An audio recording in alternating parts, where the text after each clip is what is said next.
What's going on, everyone? David here. So I want to talk about my experience with the DJI OSMO Pocket 3. So my travel experience, this is a real world experience. I actually took it out and I took it to a soccer game. And I want to talk a little bit about some of the challenges that I faced, as well as some of the things that I really liked about using this camera. So that's what we're going to focus on. But first off, if you guys can do me a favor, please like the video, subscribe to the channel, hit that little bell notification. That way you'll get notified anytime we post a video. We post videos every week, so make sure you come back for more great content. Okay, let's talk a little bit about this. So the first thing that I really like about this Osmo Pocket is the form factor. So Osmo Pocket, it should fit in your pocket.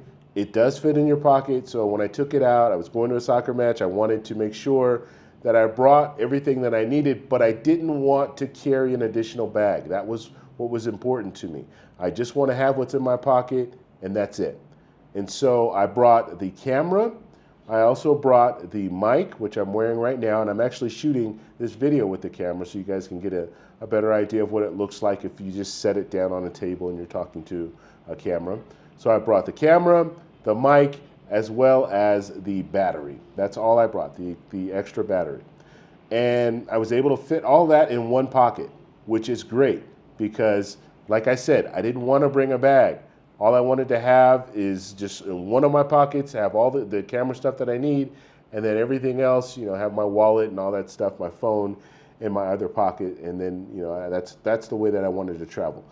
When I travel, I like to travel light. So it doesn't matter if I'm in another country, I don't want to have to carry a bag because it's just something else that I could end up losing or misplacing or set it down, forget it, all that kind of stuff. So I do not like carrying a bag. So having everything in my pocket was crucial, especially in a situation like this where I'm going to a soccer match. After the soccer match, we're probably going to go to a bar or something. So I don't want to have to carry a bag around everywhere I go. So having this in my pocket was just perfect. Now let's talk a little bit more about the form factor as far as just shooting with it. It's very light. And I noticed that. So I was able to walk around, hold the camera, and I didn't have to keep switching from one hand to the other hand because it was getting too heavy. I was able just to hold it in one hand and talk as long as I wanted. I didn't have any issues with that, which I really appreciate the fact that it's not heavy.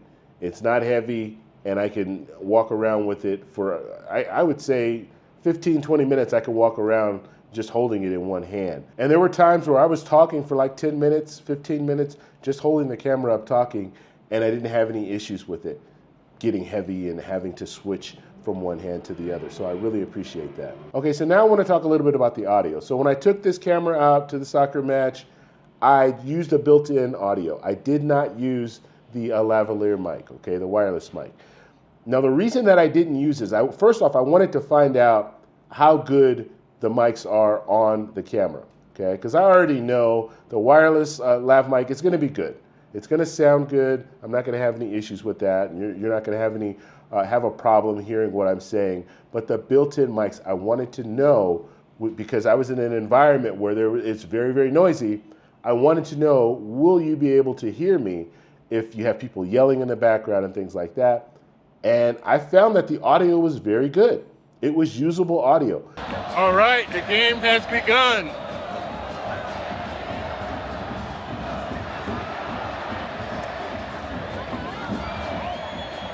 When I edited that video, and I posted a video, I'll have a link to that video, so I post the whole video of the soccer match.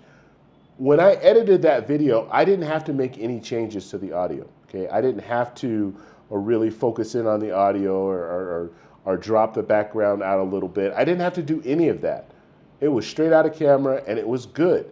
Not only my audio was good, but I had a friend with me, and when he was talking, the audio was good. Last weekend they had 4 concerts in here. Oh, really? Yeah. So our teams had to play away. Oh, okay. At the stadium. It's going to be dangerous for us because there's no nacional aquí. Muy peligroso. And it's amazing because the audio is good for me, the audio is good for my friend, but in the background you can still hear what's going on, and you heard a lot of fireworks and all that stuff going on, but it's not distracting. You can still understand what I'm saying, and it's not uncomfortable to watch when it comes to watching and trying to hear what I'm saying. So I really appreciate the audio on here. I was really shocked when I put it in my computer and I started editing it. I'm thinking, wow, this audio does sound good. It is very, very usable. And you don't have to use the wireless mic if you don't want to. And so that was something I'm going to say, I wasn't expecting much, but I got a lot more than what I was expecting when it came to the audio. Okay, the next thing I want to talk about, low light performance. So this game was at night. And obviously when you're in the stadium, the lighting is going to be pretty good. So inside the stadium, the lighting was good, but outside the stadium, I was walking around after the game. We were walking around, we were talking a little bit, and we got to some areas that it was very dark. And this camera held up. You didn't see any jitters or anything. Because what I do notice, if you're using an action camera, digital stabilization, it really relies on a lot of light. And so when you're in a low lit area with those cameras, you get a lot of things, shadowing and artifacts, and you get everything. It just doesn't look right. It starts jumping around and stuff like that. This camera, because it's a mechanical gimbal, you're not going to get that. And it was clear, it was nice. The 1-inch sensor I thought worked really well. And when I'm out there walking around and talking, you guys can see that the detail is there. I'm not all muddy. I don't look all, distorted. And so overall, just looking at the footage when I was editing it, I was thinking, wow, I can use this at night I don't need a little light or anything like that. I can just use the camera. That 1-inch sensor is good enough.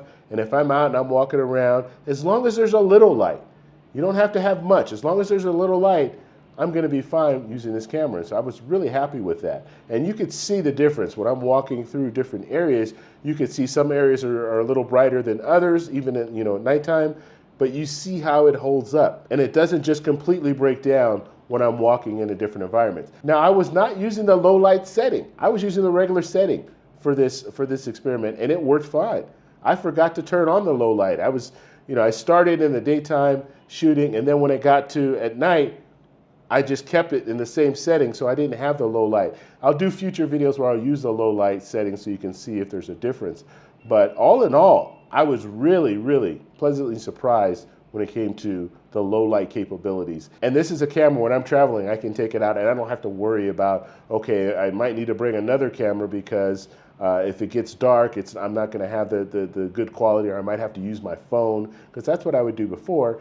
If I was using an action camera, once it gets dark, I know I'm not gonna have good footage, and so I would use my phone, or I would bring a little light so I can put the light on the action camera, which still doesn't look good because you can clearly tell that it's a light. It looks weird. It doesn't look right. And plus, when you're using that big light, you bring a lot of attention. You draw a lot of attention to yourself if you're out recording and stuff, because people see that big light and they're wondering, okay, well, what is this person doing? So I don't want to bring that attention to myself. And with this camera, it's very low profile. A lot of people didn't even know that I was recording. And if I don't have a light on this camera, and especially if it's dark, they're not even gonna, a lot of situations, they won't even see the camera.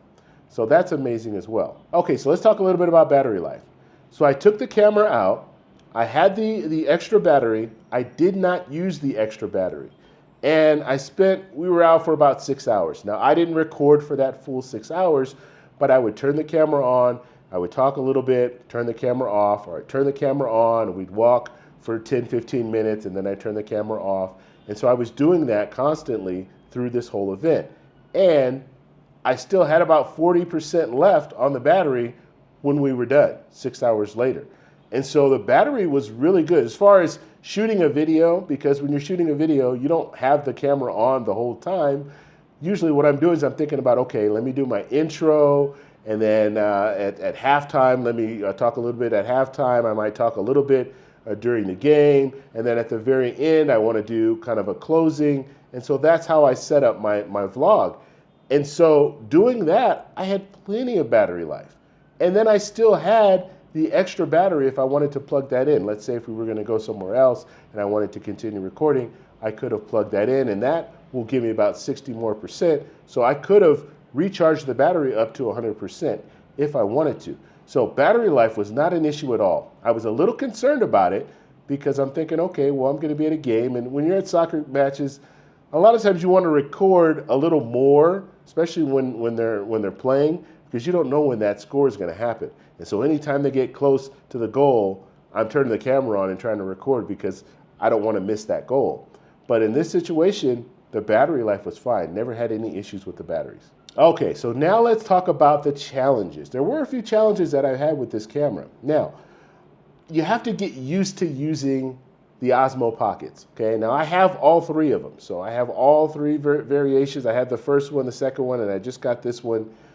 When you're using this, it's not like an action camera where I can just flip the camera around. When you turn it, it's going to turn, but it's going to turn a little slower than if I'm just flipping it around with my wrist. And so there were times where I'm talking to camera and my friend says something and I want to get him in the shot.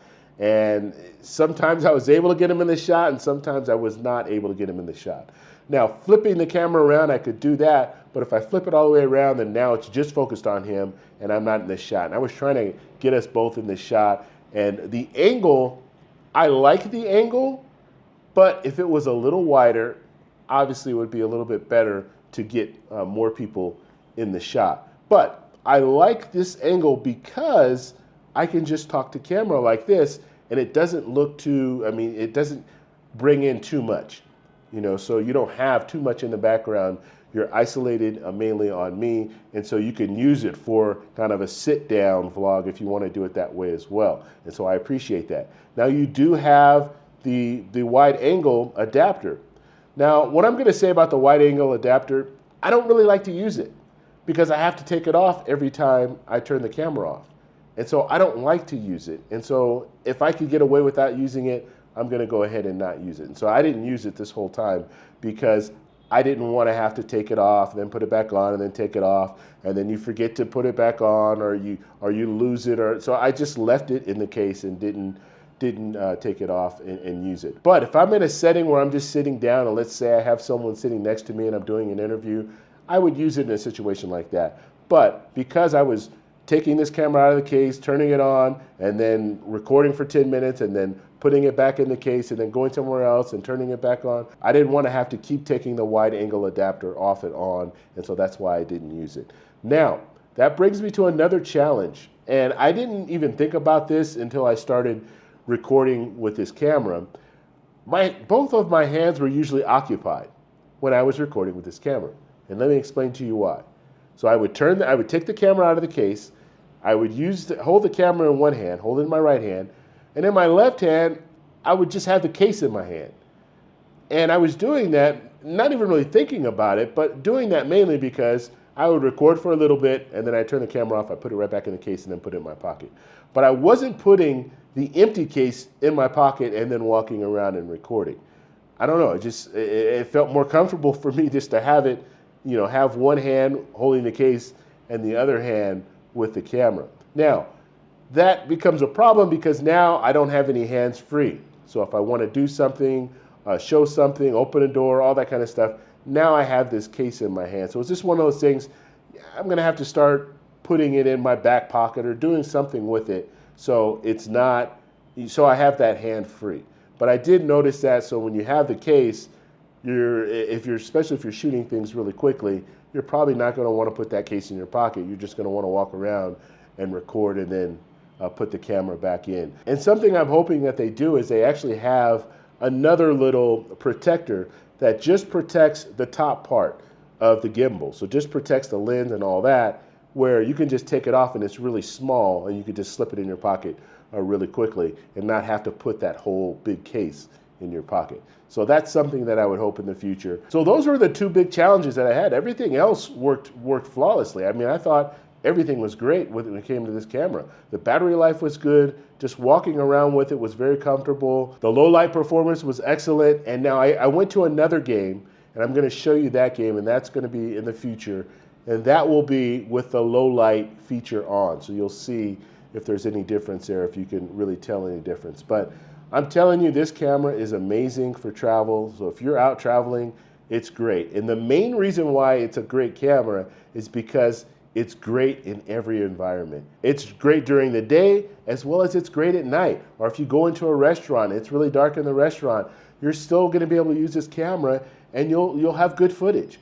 And that's what I really like about this. Not to mention, this is just going a step further, but the form factor of this camera, if you go into a restaurant, you can set it up and it's almost eye level just out of the box. So you don't have to really have a big tripod or anything like that. You can just set it on the table and you can go about, shooting a video of you eating and doing a food review or whatever you want to do. And this camera will be adequate for that situation, which I think is really good. Plus they have the product focus where you can just focus on something really quickly. That's good as well. So if I'm eating, I can show you what I'm eating and it'll focus on it really fast. And then once I eat it, it'll go back to the regular shot. So I'm going to do future videos where I do that, where I'm sitting at a restaurant and I do kind of a review and I can show you how that looks. But that's just another feature. And so if you're traveling, this camera checks off all the boxes. So I want to know what you guys think, so let me know in the comments below. If you like this video, please give me a thumbs up. Please subscribe for more, and I'll talk to you in the next one. Bye.